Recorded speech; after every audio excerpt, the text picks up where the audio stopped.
Hello সবাইকে, সবার কি অবস্থা? Happy new year. ২০২৬ সালের ১ম দিন আজকে। সো শুরু করতেছি আরেকটা দা ভিঞ্চি রিজলভের ভিডিও নিয়ে। আম আজকের ভিডিওটা হচ্ছে প্রক্সি বানানো নিয়ে। অনেক সময় দেখা যায় যে আমাদের হচ্ছে আ অনেক ভারী ফাইল নিয়ে কাজ করতে হয়। আর ফাইলগুলার সাইজ হচ্ছে অনেক বেশি। যেমন একেকটা ফাইল ১০-২০ জিবি আ হয়ে থাকে। এরকম দেখা যায় যে মাল্টিপল ফাইল আছে। অ্যান্ড সবগুলা ফাইল যখন হচ্ছে আমরা এরকম একটা সফটওয়্যারের মধ্যে লোড করব, তখন হয়তো দেখা যেতে পারে যে আমাদের সফটওয়্যার ঠিকমতো কাজ করতেছে না, বা সিস্টেম যদি আমাদের উইক হয়ে থাকে তখন হচ্ছে দেখা যায় অনেকেরই প্রবলেম হইতে পারে। সো সেই ক্ষেত্রে আমি একটা ভিডিও আগে দেখাইছিলাম যে আমরা হচ্ছে এরকম একটা প্রক্সি জেনারেট করতে পারি। আমি যদি ডান দিকে যাই, এইখানে হচ্ছে প্রক্সি নান দেওয়া আছে, তার মানে এখন কোনো আমি যেই ভিডিও নিয়ে কাজ করতেছি বা এইখানে যে ভিডিও আছে এই কফি ডট এমপি ফোর, এইটার কোনো প্রক্সি বানানো হয় নাই। সো এই ফাইলটা হচ্ছে 1920 বাই 1080। আমি হচ্ছে আরেকটা ফাইল লোড করি এবং ওইটা হচ্ছে 4K ফাইল হবে, এবং ওইটাও স্পেস খুব বেশি না, কিন্তু হচ্ছে আমি দেখাচ্ছি সবই। ঠিক আছে? কারো যদি এই প্রক্সিটা না এসে থাকে তাহলে এইখানে রাইট ক্লিক করলে কাস্টমাইজ কলামস আসবে, এখানে ক্লিক করলে এই যে এখানে বাম দিকে ক্লিপ ডিটেলসের নিচে এখানে প্রক্সি দেওয়া আছে, এটা সিম্পলি চেক মার্ক দিলেই সেভ করলে হচ্ছে প্রক্সি চলে আসবে। এই মোমেন্টে আমার এখানে অনেক ইনফরমেশন আছে, এগুলো আসলে এত ইনফরমেশন দরকার নাই। কিছু ইনফরমেশন রেখে বাকিগুলা বাদ দিয়ে দিতে হবে। আচ্ছা, ওইটা আরেকটা ভিডিওতে কিয়া করব। সেইখানে আমি এই ভিডিওটা হচ্ছে নেচারের একটা ভিডিও, এটা হচ্ছে 4K ভিডিও। আমি যদি অ্যাড ইনটু মিডিয়া পুল দেই, এখানে দেখা যাবে যে এটা হচ্ছে 3840 বাই 2160 30 FPS এর, এবং এটা হচ্ছে এটারও কোনো প্রক্সি ফাইল নাই। এখন কোনো প্রক্সি ফাইল নাই, এটা হচ্ছে আমাদেরকে জেনারেট করতে হবে। এবং আমি যদি এখানে আসি, আহ, এখানে দেখি এই ফাইলটা কিন্তু 167 মেগাবাইটের, ঠিক আছে? সো 167 মেগাবাইটের একটা ফাইল আমি লোড করলাম। লোড করার পরে আমি এখানে আসব। এখানে আমাদের এখান থেকে হচ্ছে সিলেক্ট করে দিতে হবে যে প্রক্সি মিডিয়ার রেজুলেশন কীরকম হবে। এখানে আপাতত চুজ অটোমেটিক্যালি দেওয়া আছে, বাট এটা হচ্ছে আমি for the sake of this video এটা হচ্ছে আমি 1/16 করে দিলাম, ঠিক আছে?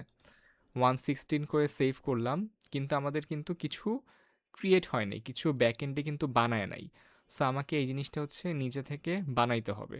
সো আমি এখানে নেচারে গেলাম, নেচারে গিয়ে হচ্ছে আমি এখানে রাইট ক্লিক করে প্রক্সি মিডিয়াতে এসে জেনারেট প্রক্সি মিডিয়াতে ক্লিক করলাম, এবং এখানে সে হচ্ছে আমাকে এখন প্রক্সি মিডিয়াটা জেনারেট করে দিবে। জেনারেট করার পর ফাইলটা হচ্ছে কোথায় থাকবে, আমি যদি হচ্ছে আমার আবার ডি ড্রাইভে আসি এবং এখানে দাভিঞ্চি রিজলভ ভিডিওসে আসি, প্রক্সি মিডিয়াতে আসি, তাহলে দেখব যে এখানে একটা নেচার নামে একটা ফাইল বানায় দিছে, এবং এটার সাইজ মাত্র 32 মেগাবাইট। সো 167 মেগাবাইটের একটা ফাইলকে সে রেজুলেশন কমায় 32 মেগাবাইটের বানাই দিছে। অ্যান্ড আমি যদি আমার সফটওয়্যারে দেখি, এখানে হচ্ছে অরিজিনাল রেজুলেশন ছিল এইটা, কিন্তু আমি যেহেতু তার একটা প্রক্সি ক্রিয়েট করছি, এইখানে দেখাচ্ছে প্রক্সির রেজুলেশনটা হচ্ছে 240 বাই 136। ঠিক আছে? আমি যদি এখন প্লে দেই, আমার এখনও কিন্তু অরিজিনাল ফাইলটাই প্লে হচ্ছে। আমার এটা কিন্তু 4K ভিডিওই। সো আমার এখানে কিন্তু হচ্ছে প্রক্সি ফাইলটা এখনও প্লে হয় নাই। প্লে করার জন্য যেটা করতে হবে, উপরে হচ্ছে এখানে প্লেব্যাক নামে একটা অপশন আছে, এখানে প্রক্সি হ্যান্ডেলিং আছে, এখানে প্রেফার ক্যামেরা অরিজিনালস এই অপশনটা সিলেক্ট করা আছে। আমি যদি প্রেফার প্রক্সিস এই অপশনটা সিলেক্ট করি, তাহলে দেখবেন আপনি সেকেন্ডের মধ্যেই এইটার রেজুলেশন চেঞ্জ হয়ে যাবে। আমি হচ্ছে এটা ক্লিক করব, 3 2 1 বলে আমি ক্লিক করব, আপনারা হচ্ছে ভিডিওটার দিকে তাকায় থাকবেন, ঠিক আছে? আমি হচ্ছে এখানে ক্লিক করলাম প্রেফার প্রক্সিস, পুরো ভিডিওটা একটু ব্লারি হয়ে গেল না?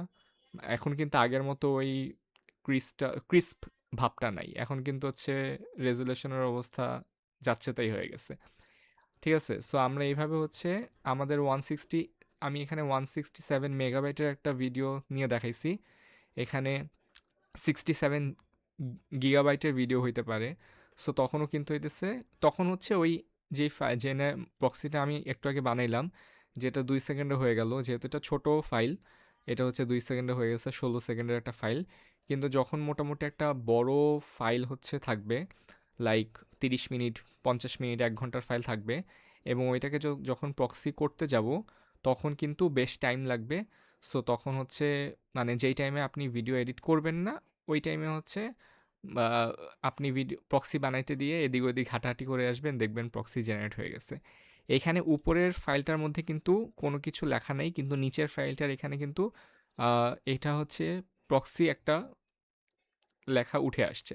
এবং আমি যদি এটাকে আবার আগের মতো আনতে চাই, আমাকে জাস্ট প্রক্সি হ্যান্ডেলিংয়ে এসে প্রেফার প্রক্সি অরিজিনাল দিতে হবে, সরি প্রেফার ক্যামেরা অরিজিনাল দিতে হবে, তাইলেই কিন্তু আমার আবার আগের মতো ভিডিওটা দেখাবে। এবং আমি যে ভিডিওটা সেভ করছি ওইখানে আমার লোকেশন দেওয়া ছিল এই যে proxy generation location DaVinci resolve videos proxy media. সেখানে হচ্ছে আপনি যেই লোকেশনটা দিয়ে রাখবেন সেখানেই হচ্ছে আপনার প্রক্সি ফাইলটা হচ্ছে ক্রিয়েট হয়ে সেভ হবে। সো এটা হচ্ছে বাই ডিফল্ট সি ড্রাইভ করা থাকে সবগুলা। সো আপনি হচ্ছে সি ড্রাইভ থেকে চেঞ্জ করে ডি ড্রাইভ বা অন্য যেই ড্রাইভ হচ্ছে আপনার সিস্টেম ড্রাইভ না সেটা দিয়ে রাখবেন, যাতে আপনার সিস্টেম ড্রাইভের উপর প্রেশার কম পড়ে। সো এই ছিল আজকের নিউ ইয়ার ভিডিও। নতুন বছর সবার ভালো যাক। আমরা হচ্ছে নতুন বছরে সবার যার যত প্ল্যান আছে সবাই যাতে আমরা সেগুলা ফুলফিল করতে পারি, ওই আশায় ভিডিওটা শেষ করতেছি। সো দেখা হবে পরের ভিডিওতে। Till then everyone, take care.